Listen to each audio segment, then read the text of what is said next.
This is Lee Sterling of ParamountSports.com, and just finished watching the Mississippi State Bulldog 2012 spring game. And it was an unusual spring game. Well, first it was cold and it was drizzling for part of the scrimmage, but they only played on 60 yards. They had a 60-yard field because Sugar Land was playing after the game, so unusual to see, just a short field, but we were able to get a real good feel and able to lock in on the strengths and the weaknesses of this team. Now, what's nice for Mississippi State is their non-conference schedule. Non-conference schedule, they play teams like Troy, South Alabama, which is a new Division I team, Middle Tennessee State, and Jackson State. So they're probably going to go 4-0 in non-conference.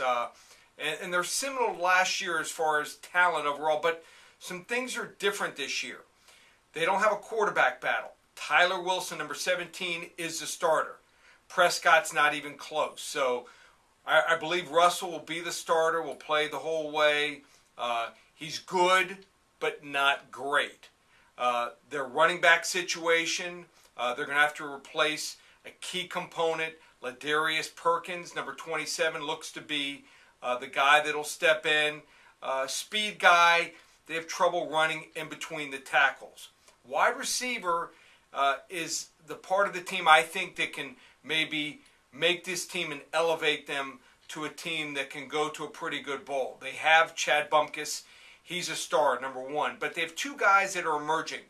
Number 16, Jamian Lewis. He'll play a lot of slot. He came out of nowhere, looked good. And they run the Wildcat with also Bumkus and Lewis. So both those guys can run the Wildcat. And Lewis is a former high school quarterback. Look for him to throw the ball on occasion when they run the Wildcat and also when they get close to the goal. Both guys are really, really quick. Bumkus is a little bit bigger. Lewis, only 5'8", more of a jitterbug. The guy that could make or break this wide receiver team in this offense is number 85, Joe Morrow. Tall guy, he's like 6'3", 6'4". Seems to get open.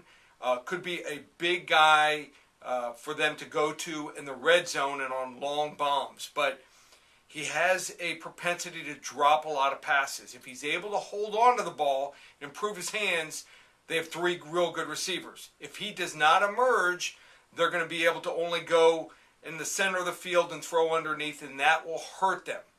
So I think the offense is going to be pretty good. The defense, I have some questions about. Defense, they need 2 guys to emerge.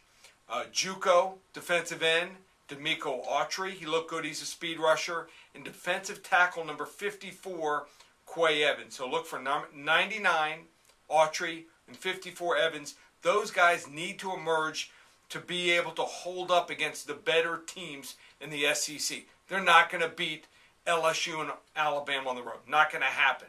But this is a nice team. Their weaknesses are their offensive tackles, defensive ends, linebackers, and they have 2 brand new kickers. They have to overcome those things and have to have some guys step up.